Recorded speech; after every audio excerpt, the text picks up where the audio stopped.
कोई मुसाफिर उतरेगा क्या? कंडक्टर की बात सुनकर बस की आखिरी सीट पर बैठे एक शख्स ने अपने मुंह से मफलर हटाते हुए कहा, हाँ भाई, रोक के चलिए। उस शख्स की बात सुनकर पूरी बस उसे घूमकर देखने लगी। सबकी घूरती नजरों से वो शख्स असहज हो गया था। फिर अपना बैग उठाकर कंधे पर टांग कर बस से उतरने ही लगा था कि कंडक्टर ने बुदबुदाते हुए कहा, भगवान इसकी आत्मा को शांति दे। ये बात बस से उतर रहे शख्स ने साफ सुनी थी, और इससे पहले कि वो कुछ कहता, वो बस से उतर चुका था और बस जा चुकी थी। तभी उसने देखा कि बोर्ड पर लिखा था, बालीपुर गांव के लिए इधर से जाए, जो उसे घने जंगल के बीच से होकर जाने का इशारा कर रहा था। इस पर उस शख्स ने एक लंबी सांस लेते हुए खुद से कहा, चल बेटा राज, आज कमर कस ले, तेरा एडवेंचर शुरू हो गया। खुद से कहते हुए राज ने हिम्मत भरी और अगले ही पल वो घने जंगल में चला गया। अभी कुछ घंटे ही हुए थे राज को जंगल में भटकते, लेकिन उसे उसकी मंजिल नहीं मिल रही थी। वो बार बार अपना फोन निकालकर नेटवर्क चेक करता, पर हर बार निराश होकर वापस अपने फोन को जेब में रख लेता। राज को जंगल में भटकते हुए रात हो गई थी और अब वो बहुत थक चुका था और गुस्से में खुद को कोसने जा रहा था। और ले ऐसे केस, पता नहीं इस जंगल से जिंदा निकल भी पाएगा या नहीं। फिर अगले ही पल चिल्लाते हुए कहा, अरे कोई है? अरे कोई सुन रहा है मुझे? मैं इस जंगल में खो गया हूँ, मुझे बालीपुर गांव जाना है, कोई सुन रहा है मुझे?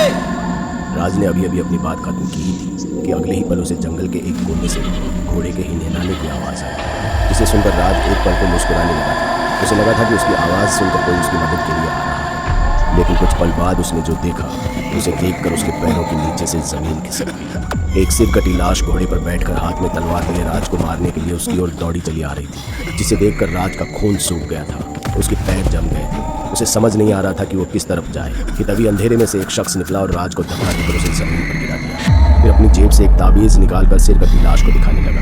ताबीज़ को देखकर घोड़ा एक पल में रुक गया और खड़े खड़े ही निनाने लगा। फिर वापस मुड़कर जंगल में गायब हो गया। इधर राज भी डर के मारे बेहोश हो गया था। अगली सुबह जब उसकी आंख खुली तो वो एक पुराने घर में था।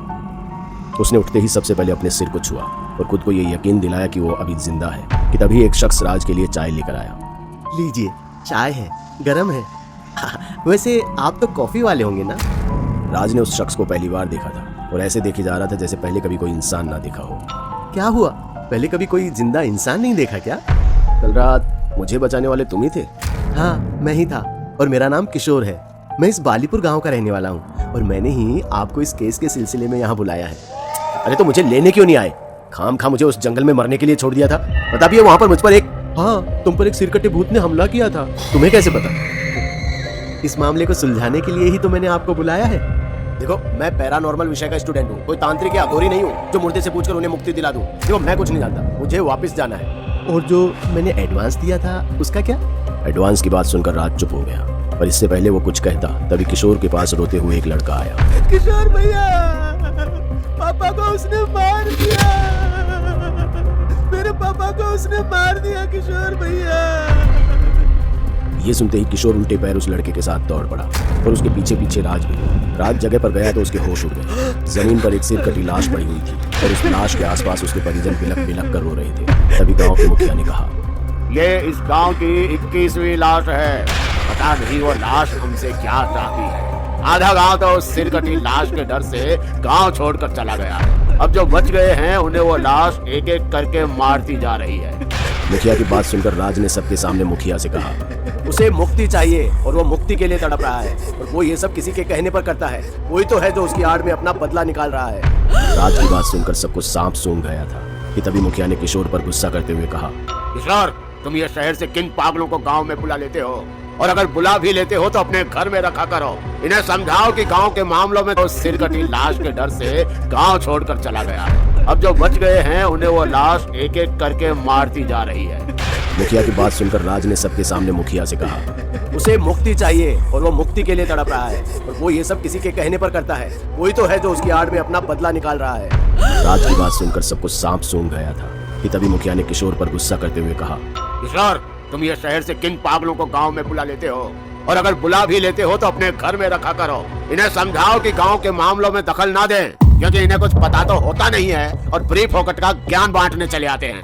मुखिया कह तो किशोर से रहा था, पर उसकी बातें और उसका गुस्सा राज के लिए थी। मुखिया सबको सुनाता हुआ वापस जा ही रहा था कि तभी राज ने सबको सुनाते हुए कहा, मैं कोई पागल नहीं हूँ। मैंने खुद अपनी आंखों से उस सिरकटी लाश को देखा है, उसका सामना किया है और जिस पल वो मुझे मारने आ रहा था उसके हाथ में तलवार पकड़ी नहीं थी, बल्कि उसके हाथ में वो तलवार बांधी गई थी। और मैं ये दावे के साथ कह सकता हूँ कि ये काम किसी और का है। राज की बात सुनकर सभी गांव वाले दंग थे कि तभी मुखिया ने राज से फिर पूछा, क्या तुम्हारे पास इस बात का कोई सबूत है या फिर तुमने गांव में आने से पहले ही एक कहानी बना ली थी? सबूत का नाम सुनकर राज चुप हो गया। उसने अपनी गर्दन झुका ली। राज को चुप देखकर मुखिया मुस्कुराता हुआ चला गया और गांव वाले भी अपने अपने घर जाने को ही थे कि तभी राज ने सबको सुनाते हुए कहा, मैं यहाँ आपकी मदद के लिए आया हूँ। अगर आपने मेरी मदद नहीं की तो इस गांव में ऐसे ही मौतें होती रहेंगी और फिर एक दिन ऐसा आएगा जब इस गांव में एक भी आदमी जिंदा नहीं बचेगा। पर गांव वाले नहीं रुके और अपने अपने घर चल दिए। दिन में अब शाम का रंग घुलने लगा था कि तभी दरवाजे पर किसी की दस्तक हुई। एक 12 साल का लड़का दरवाजे पर खड़ा राज को ही देख रहा था। राज ने भी उसे अपने पास बुला लिया। दरअसल वो लड़का अपने बाप की मौत की कहानी राज को बताने आया था। भैया, पापा तो ये गांव छोड़कर जाना चाहते थे और ये बात पापा ने सिर्फ मुखिया को बताई थी और किसी को नहीं बताई। और फिर जैसे ही हमने जंगल में कदम रखा, वो सिरकटी लाश अंधेरे में से निकली और पापा का सिर मेरे सामने काट दिया। इतना कहकर वो लड़का रोने लगा, पर इससे पहले राज उसे चुप कराता दरवाजे पर एक और दस्तक हुई। गांव के बहुत सारे लोग राज के पास अपनी कहानी बताने आए थे और उन सब की कहानी में मुखिया का जिक्र जरूर था। सारी कहानी सुनकर राज को अब मुखिया पर ही शक होने लगा था। इसलिए वो सभी गांव वालों को साथ लेकर सीधा मुखिया के घर की ओर चल दिया। राज के साथ साथ अब पूरे गांव वालों को भी मुखिया पर ही शक था, इसलिए वो भी गुस्से में मुखिया के घर की ओर चल दिए। सब लोग अभी मुखिया के घर से कुछ दूर ही थे कि तभी सबने मुखिया को घर से दौड़कर बाहर आते देखा। वो अपने पसीने में लथपथ था। उसके चेहरे पर डर साफ दिखाई दे रहा था, जिसे देख गांव वाले डर गए थे। और तभी गौर करने पर राज ने देखा कि मुखिया दौड़ता हुआ उसे कुछ बताने आ रहा है। पर इससे पहले कि वो कुछ कहता, अंधेरे में से वो सिर कटी लाश निकली और मुखिया का सिर एक झटके में अलग कर दिया और अगले ही पल सफेद धुआं उठा और वो लाश घोड़े के साथ ही गायब हो गई। कुछ देर बाद जमीन पर मुखिया के जिस्म का खून बिखरा हुआ था और उसका सिर उसके धड़ से अलग था, जिसे देखकर सब डर के मारे सहमे हुए थे। तभी उस 12 साल के बच्चे ने सबको सुनाते हुए कहा, हमें तो मुखिया पर शक था, पर लाश ने उन्हें भी मार दिया। बच्चे की बात सुनकर सभी गांव वालों का विश्वास राज पर से हट चुका था और एक बार फिर राज गांव में अकेला पड़ गया था। सभी गांव वाले अपने अपने घरों को जा चुके थे, पर राज गुस्से में सीधा जंगल की ओर चल दिया। बीच जंगल में पहुंचकर उसने एक बार फिर से चिल्लाते हुए कहा, ले मार मुझे, मैं अकेला आया हूँ इस बार। कहाँ है तू? सामने क्यों नहीं आता? राज के इतना कहते ही उसे एक बार फिर से घोड़े के हिनहिनाने की आवाज आई, जिसे सुनकर राज का गला डर के मारे सूखने लगा। एक बार फिर वो सिरकटी लाश जंगल के अंधेरे से निकलकर उसके सामने आ गई, पर उसने राज को कुछ नहीं किया। राज भी ये देखकर चौंक गया था कि तभी लाश के पीछे से किशोर आया। उसके चेहरे पर खुशी थी। क्या हुआ राज, तुम डरो मत। मेरे इशारे के बिना ये तुम्हारा बाल भी बांका नहीं कर सकता और बदले में तुम्हें मेरा एक काम करना होगा, जिसके लिए मैंने तुम्हें यहाँ बुलाया था। यही ना कि गांव वाले सारी जमीन तुम्हारे नाम कर दें और तुम उनकी जमीनों पर इस जिले की सबसे बड़ी फैक्ट्री खोलोगे। हाँ? किशोर ने जब ये सुना तो उसके चेहरे का रंग एक पल के लिए बदल गया और धीरे धीरे गांव वाले भी अपने हाथ में मशाल लिए एक एक कर किशोर के सामने आ गए। गांव वालों को देखकर किशोर सक पका गया। क्या हुआ किशोर, डर गए क्या? यही सोच रहे हो ना कि मुझे कैसे पता कि इन सब के पीछे तुम्हारा हाथ है?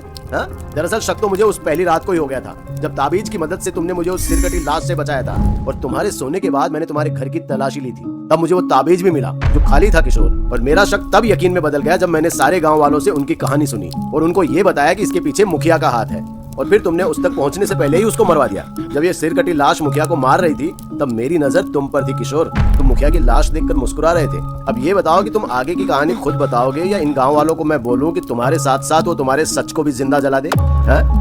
अरे वाह राज, तुम तो मेरी उम्मीद से ज्यादा समझदार निकले, जो गांव वालों को एक साथ इकट्ठा करके मेरे पास ले आए। इसलिए भला इसी में है कि चुपचाप अपनी सारी जमीन मेरे नाम कर दो। अगर नहीं करोगे तो मैं इस लाश को हुक्म दे दूंगा और ये कुछ ही मिनटों में तुम सबको मौत के घाट उतार देगा, समझे? किशोर, शायद तुमने मेरी बात ध्यान से नहीं सुनी। मैंने कहा कि तुम्हारे सोने के बाद मैंने तुम्हारे घर की तलाशी ली थी और उस तलाशी में मुझे ताबीज के साथ साथ इस लाश का सिर भी मिला, जिसे हुक्म देकर तुम अपना रास्ता साफ करते हुए आ रहे हो और वो मुक्ति पाने के लिए तुम्हारा हर कहा मानती आई है। वैसे तुम्हारी जानकारी के लिए तुम्हें बता दूं कि वो कटा हुआ सर इस वक्त मेरे पास है। तो अब सीधे सीधे तुम हम सबको सच बताओगे या फिर मैं इस लाश को हुक्म दूं और ये तुम्हारा सिर तुम्हारे धड़ से अलग कर दे? हाँ? इतना कहकर राज ने पास पड़े बैग को उठाया और उसमें से कटा हुआ सिर निकालकर सभी गांव वालों को दिखा दिया। सिर देखते ही सभी गांव वालों के होश उड़ गए थे, क्योंकि वो कटा हुआ सिर किशोर के बाप राजेंद्र का था। अच्छा, तो ये सब तुम दोनों बाप बेटों का किया धरा था? तुमने पूरे गांव को बर्बाद कर दिया। आखिर क्यों किया तुमने ये सब? हाँ बताओ किशोर। क्योंकि ये गांव हमारा था बस मेरे परदादा की एक गलती के कारण तुम्हें इस गांव की जमीन भीख में मिल गई, और जब मेरे बाप ने जमीन वापस लेनी चाहिए तो तुमने उसे ही मार दिया। तब मैंने कसम खाई थी कि मैं अपने पुरखों की जमीन वापस लेकर रहूंगा, चाहे उसके लिए मुझे किसी भी हद से गुजरना पड़े। इसलिए मैंने अपने बाप को जलाने से पहले उसका सिर काटकर अपने पास रख लिया। मैं जानता था कि बिना सिर के उन्हें मुक्ति नहीं मिलेगी, और काले जादू की मदद से मैंने गांव में फिर खौफ फैलाया। जिस पर भी मुझे शक होता या जिसकी जमीन मुझे मिल जाती, मैं उसे मरवा देता था। मैंने इस राज को भी इसीलिए गांव में बुलाया था, ताकि मैं तुम सब गांव वालों को ये यकीन दिला सकूं कि सर कटी लाश का कोई इलाज नहीं। पर इस राज ने तो पूरा खेल ही बदल दिया। मैं तुझे नहीं छोड़ूंगा कमीने।